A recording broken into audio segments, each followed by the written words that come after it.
بسم الله الرحمن الرحیم. زما پاکستاني ورونو یو څو ورځې مخکې زموږ په چمن باډر باندې زموږ د افغانستان د ورونو سره لکه مسله راغلې وه، لکه هغه هم دې خوا راواوړېده او زموږ آرمي هم پکې لکه زور یې کوو چې یاره دا څنګه چل دی. نو به یې زموږ د خپل دا کم حکومت چې دی امپورټډ حکومت دی، څنګه چې راحیل شریف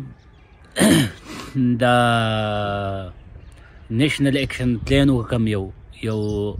کمیټي جوړه کړه او ټول پارټیان یو دغه یې کېنول چې به موږ یو ګرینډ اپریشن کوو.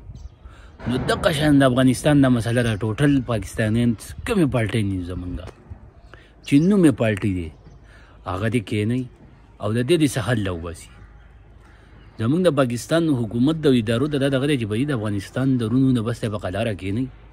او د حکومت ډېر په ګوره که تاسو وګورئ 40 سال هغو د جنګ وشو، 40 سال هغو جګړه وکړه، نو موږ ته هغه یو منټ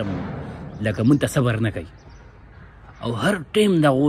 ګوره د هغو په زړه کې دونه نفرت پیدا شوی دی چې یاره دا هر څه پاکستان زموږ څه کوي او حالان کې ګوره موږ یې ورته کوو همدغه شی. نو په دې جوړ اوس د هغو حکومت راغلی دی، د هغو سره چې هغو وایي چې یاره ډیورنډ لاین موږ نه منو،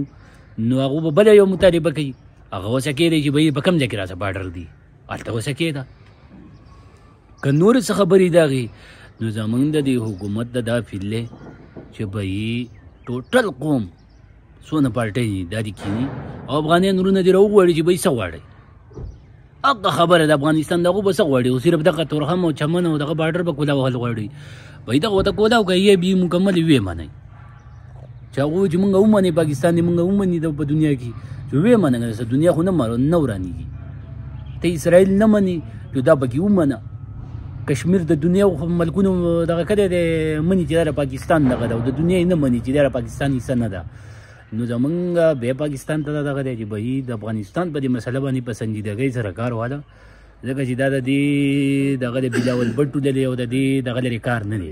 ځکه چې په دې کې سنجیده کسان کېنول پکار دي، دغه کېنول پکار دي چې کوم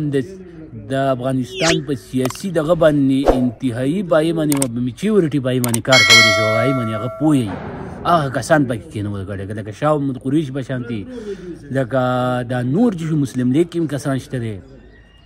نور د په د علماو پارټۍ کې هم کسان شته دی د دنیا، نو هغه کسان پکې کېنول پکار دي او د دې څه حل راوښکل پکار دي. والسلام.